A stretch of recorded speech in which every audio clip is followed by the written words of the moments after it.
ચતુર સસલું અને ક્રૂર સિંહ। એક મોટું જંગલ હતું। તેમાં એક ખૂબ જ અભિમાની અને ક્રૂર સિંહ રહેતો હતો। તે દરરોજ ઘણા બધા પ્રાણીઓનો શિકાર કરતો। આનાથી બચવા માટે બધા પ્રાણીઓએ નક્કી કર્યું કે રોજ એક પ્રાણી પોતે જ સિંહ પાસે જશે। એક દિવસ એક નાના સસલાનો વારો આવ્યો।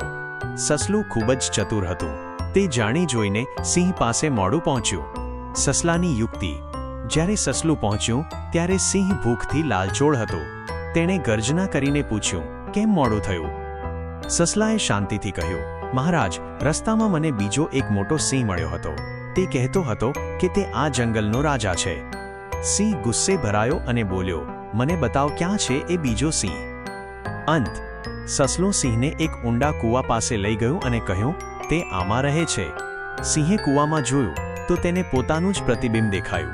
તેને લાગ્યું કે આ જ બીજો સિંહ છે। સિંહ તેને મારવા માટે કૂવામાં કૂદી પડ્યો અને ડૂબીને મરી ગયો। બધા પ્રાણીઓ ખુશ થઈ ગયા અને સસલાની ચતુરાઈના વખાણ કર્યા। બોધ। તાકાત કરતાં બુદ્ધિ વધારે મોટી છે। મુસીબતના સમયે ડર્યા વગર બુદ્ધિથી કામ લેવું જોઈએ।